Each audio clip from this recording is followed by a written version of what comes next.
Բարի վերադարձ սիրելի հեռուստադիտողներ, շարունակվում է առաջին ծրագիրը եւ ես սիրով ուզում եմ ներկայացնել իմ հյուրին, ով Մոսկվայում ապրող մեր հայ երիտասարդներին հայկական մշակույթին հաղորդակից դարձնելու եւ նրանց գիտակցության մեջ հայրենասիրական շունչը պահպանելու նպատակով բացել է իր վոկալ ստուդիան, որտեղ սովորում են տարիքային տարբեր խմբերի պատանիներ եւ երիտասարդներ։ Դե ինչ իմ տաղավարում է Երինաս Թանգամյանը։ Բարի լույս։ Բարի լույս։ Շատ գեղեցիկ եւ շատ օրիգինալ անուն ունեք։ Ինչ խոսք անեմ անվան։ Մի քիչ նախապատմությունը անվան կուզեմ հեռուստադիտողներին էլ պատմեք, նշանակության մասին էլ ասեք։ Մեծ սիրով ասեմ, տատիկիս անունն եմ կրում, տատիկս Ջավախքի Գանձագյուղից է, մենք այն կողմից ենք, հայրիկիս կողմը, մայրիկիս կողմը Արարատից, բայց քանի որ այնպես է ստացվել տատիկիս անունն եմ կրում, միշտ բանավիճել եմ այդ անվան հետ, միշտ անգամ դպրոցում, հետո քոլեջում, ինստիտուտում մոտենում էի, ասում էի, խնդրում եմ ինձ այդ անունով մի դիմեք նաս, հետո այնպես ստացվեց, որ երբ որ արդեն մտա այս ասպարեզ արվեստի, երգի, բեմի եւ տեսնում եմ, որ բոլորը իմ ընկերները անունները կեղծում են, ինչ որ նոր անուն, որը որ կարողանան իրանք հանդես գալ,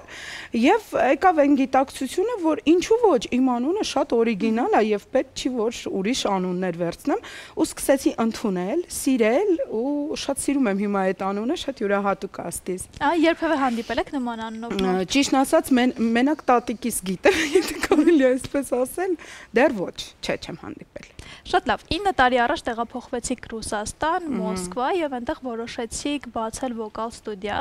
Մի քիչ այդ նախնական շրջանի իդեան ինչպես ծնվեց, ինչպես գաղափարը արդեն դարձրեցիք իրականություն։ Շատ լավ, երբ որ տեղափոխվել էինք Մոսկվա, ճիշտ ասած ես ընդհանրապես չէի մտածում նախ այնտեղ մնալու, երկար մնալու մասին։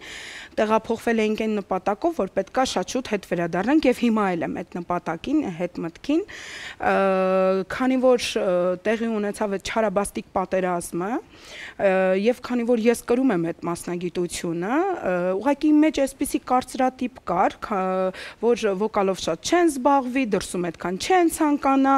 եւ դրսում կարեւորը որ ռուսերեն խոսքը շատ լավ տիրապետես գրագետ, իսկ իմ մոտ կոմպլեքսներ կար, երբ որ նոր էինք տեղափոխվել, ու ես մտածում էի կգա մի օր, երբ որ ես առանց կոմպլեքսների կկարողանամ ռուսերեն խոսել, ռուսերեն վարել, նոր այդ ժամանակ կդասավանդեմ, բայց հետո այսպեսի մի գիտակցություն եկավ իմ մոտ, ասում եմ, ինչի ես պետք է ռուսերեն դասավանդեմ։ Ես շատ գեղեցիկ կոլորիտային հայերեն ունեմ եւ կարող եմ հենց իմ հայ խոսքը ու այդ իդեան, այսպես ասած, եկավ պատերազմի հենց այդ օրերին, երբ որ ցավը կսկիծը մեր ներսում մորմոքը ու դու չգիտես դրսից ինչպես պաշտպանես քո հայ ազգին, երբ որ տեսնում ես հակառակորդի դրոշներն են պտտվում եւ այլն, ու ուզում ես մի բան անես, բայց չգիտես ինչպես քո հայրենիքին օգնես։ Ես հենց այդ ժամանակահատվածում հասկացա, որ ոչ զենքով կարող եմ, ոչ կռվող կարող եմ, բայց կարող եմ իմ հայերեն խոսքով, իմ հայ երգով պատերազմել, ինչ անել Ռուսաստանում ապրող եւ ոչ միայն, հետո դա ընդլայնվեց, ավելի ընդլայնվեց, այսինքն Ռուսաստանի Դաշնությունից դուրս եկավ, ընդհուպ մինչեւ աշխարհի տարբեր տեղերից, Ամերիկայից, Անգլիայից ունեմ աշակերտներ ու հենց այդ աշակերտները բնավ տարիքային սահմանափակում չկա, այսինքն ամենատարիքային խմբի մարդկանց հետ եմ աշխատում, մինչև 60 տարեկան, 65 տարեկան, դա սկսեց այդ հայրենասիրությունը, հայերեն երգը, իմ կոլորիտային հայերենը վարակել մարդկանց։ Եվ ինչի շուրջ որ համախմբվեցին, ինչի շուրջ որ համախմբվում ենք ու ես հիմա առավել քան երբևէ ուրախ եմ, հպարտ եմ, որ կարողանում եմ դրսում իմ հայ երեխեքին ոչ միայն հայ երգը սովորեցնել, ոչ միայն այդ շարականներով մեր կոմիտասյան ռասպևկաները անել, հա, ձայնավարժությունները անել, այլ նաև իրենց հայ խոսքի, հայ արվեստի մեջ պահել։ Նշենք, որ աշխարհի տարբեր երկրների ուսանողները on-line են, չէ՞, երևի թե Հա, ունեմ on-line, ոչ միայն աշխարհի տարբեր, ես հիմա կասեմ, միգուցե կզարմանաք, Հայաստանից էլ ունեմ շատ աշակերտներ, հա, որոնց հետ որ on-line պարապում եմ, դա ինձ համար միայն մեծ բավականություն է, ուրախություն է, որովհետև եթե թույլ կտակ նշեմ, որ վոկալը չենք պարապում միայն նրա համար, որ մենք երգենք։ Գիտեք, շատ ժամանակ մենք պարապում ենք, որովհետև դա ֆիթնեսի նման մի բան է։ Մեր մարմինը, հոգին կոփելու համար, որովհետև շատ ժամանակ ասելիք մենք չենք կարող դա խոսքով ասել։ Եվ պետքա երգենք։ Երբ որ երգում ենք, մենք հանգստանում ենք, կարծես դա դառնում է հոգեթերապիայի նման այսպիսի մի բան։ Իսկ on-line պարապմունքները մի քիչ չեն տուժում, որովհետև ամեն դեպքում կենթանի շփումը, այցելելը ստուդիա ավելի ինձ թվում է, չգիտեմ, հաճելի պետք է լինի։ Մի քիչ այս մասին կուզեմ ձեր մասնագիտական կարծիքը։ Սիրով պատասխանեմ, այդ կարծրատիպը կա, ոչ միայն ձեր մոտ, շատ շատերի մոտ է լինում։ Նրանք, ովքեր որ Մոսկվայում են, թեկուզ մարզերում են, հերվից, Կալուգայից եկող ունեմ եւ այլն ամենատարբեր տեղերից, երբ որ գալիս են դասի, ասում են, իսկ կլինի մի դաս փորձենք on-line, երբ որ փորձում են on-line-ը ու տեսնում են տարբերությունը բավականին մեծ չի, ընդհանրապես չկա, այս դեպքում ես կարող եմ ասել, որ դա նախ ինձանից է գալիս, տվողից է գալիս եւ միևնույն ժամանակ վերցնողից։ Եթե չտաս ու վերցնողն էլ նորմալ չվերցնի, ինձ թվում է հենց այդ տետատետ այդ հանդիպման շրջանակներում էլ այդ էներգիայի փոխանակությունը տեղի չի ունենա, ըստ իս։ Շատ լավ, քանի որ գործունեությունը միայն այսպես նախասիրությամբ չի բավարարվում, մենք մեծ գործ ենք անում, որովհետև հայրենասիրական եւ հայապահպանությունը առհասարակ դրսում շատ բարդ եւ շատ կարեւոր գործ է, որովհետև բազմիցս տարիների ընթացքում ունենալով հյուրեր արտերկրից, գիտեմ թե ինչքան դժվար է նախ հայրենի պահպանումը այնտեղ, որովհետև երեխաները, ովքեր ապրում են Հայաստանից դուրս, իրենց համար մեծ խնդիր է հայերեն խոսելը, նաեւ ծնողների համար է դա մեծ խնդիր։ Այս առումով բացի նաեւ երգի միջոցով դուք դրացնում եք։ Ինձ հետաքրքիր է բացի Կոմիտասի շարականներից, ինչ երգեր եք առաջարկում, ինչ երգեր եք առանձնացնում երեխաների համար։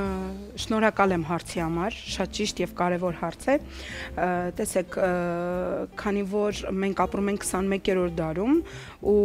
գնալով մենք չենք կարող հետ մնալ ժամանակաշրջանից, առօրյա մեր այսօրվա թրենդային, հա, այսպիսի բառ օգտագործեմ, այն ինչ որ հիմա այսօր ակտուալ է, փորձում եմ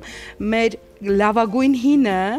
այս նորացվածի հետ համատեղել, որպեսզի եւ ականջին հաճելի լինի, եւ երեխաներին կանչող լինի, որպեսզի չձանձրանան իրենք, որովհետեւ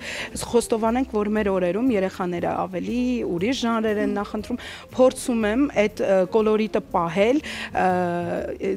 մեր մեծերն են ասել, եւ նալին խփել եւ մեխին խփել, որպեսզի եւ միևնույն ժամանակ աշխատում եմ երեխաների հոգեբանության հետ, որպեսզի իրենց չկոտրեմ, այսինքն չի լինի ինչ-որ շատ խիստ դրված կանոններ,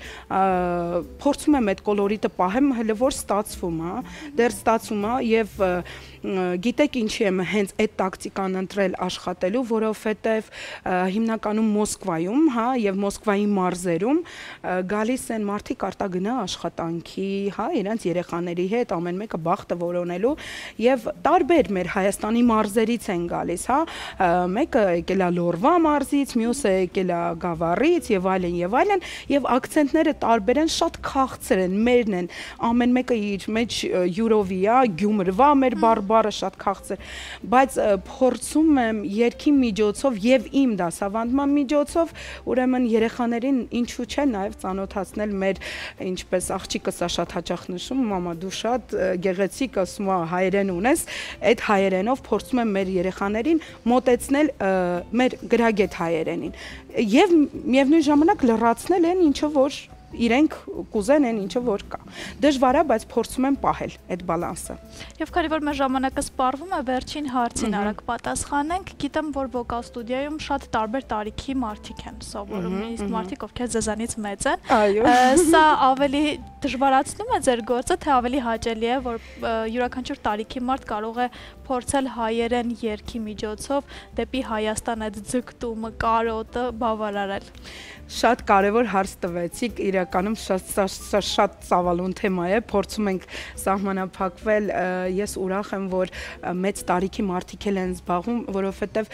երբ որ զբաղվում են, չեն պարապում միայն նրա համար, որ բեմում երգեն, շատերը 18 տարեկանից, 15 տարեկանից երազել են միկրոֆոնը իրանց ձեռքը վերցնել, երազել են երգել եւ իրենց արգելված է եղել այդ հաճույքը, կարող եմ ասել, որ ես այն եզակիներից եմ, որ կոտրել եմ կարծրատիպը, որ միայն պետք է երգել մինչև 20-ները, 25 25-ները, 30-ները եւ իմ աշակերտները ամենատարիքային ու ինձ այլ ավելի հաճելի է, գիտեք, ես ինձ երկարվեստի բարի փերի եմ զգում, երբ որ տեսնում եմ իմ մայրիկի տարիքի կամ չգիտեմ, մի 10 տարի, 15 տարի ինձանից մեծ մարդիկ սենց երազկոտ աչքերով նայում են, որ ես այն մեկն եմ, որ կօգնեմ իրենց երգել, գնալ ձայնագրման ստուդիա, երգ ունենալ եւ կատարել իրենց երազանքը եւ իրենք հանգիստ կարող են լինել իրենց հոգու առաջ, իրենց պարտքը տված։ Ամենատարիքով ուսանողին կարող առանձնացնել։ Այո, ամենատարիքովը Բելլա ջան, ուսում եմ ներողամիտ կգտնվես, Բելլաս ապրում է եւ աշխատում է Անգլիայում, Անգլիայի քաղաքապետարանում։ Իմ աշակերտները շատ կայացած մարդիկ են, ամեն մեկը իրենց բնակավարում։ Բելլան է, եթե չեմ սխալվում, Բելլան 63 տարեկան է։ Ահա, հրաշալի է։ Դե ինչ ողջունում ենք բոլորին եւ իհարկե ձեզ մաղթում ենք ձեր բարի գործում մեծ հաջողություններ։ Շնորհակալ եմ։ Եվ մեր գործընկերոջ Իջևանի գինու գործարանի կողմից ձեզ նվիրում եմ սպիտակ 4 սարգոն գինի, որպեսզի ձեր լավագույն առիթները տոնեք հենց այս գինու օգնությամբ։ Եվ Տրամոնտինա բրազիլական բրենդի կողմից խոհանոցային պարագաներ, որոնք ձեր խոհանոցում կթեթևացնեն հոգսը, ես վստահ եմ, որ այդտեղ եւս ստեղծագործում եք։ Անպայման շնորհակալ եմ, ողջունում եմ իմ աշակերտներին, նրանք ովքեր ինձ հետևում են եւ շնորհակալ եմ ձեզ հյուրընկալության համար։ Ձեզ լավ օր։ Շնորհակալություն, ձեզ էլ օրվա լավ շարունակություն եմ։ Շնորհակալ եմ։ Հիմա կլինի կարճատև դադար մեր եթերում, որից հետո կվերադառնանք ու կշարունակենք առաջին ծրագիրը։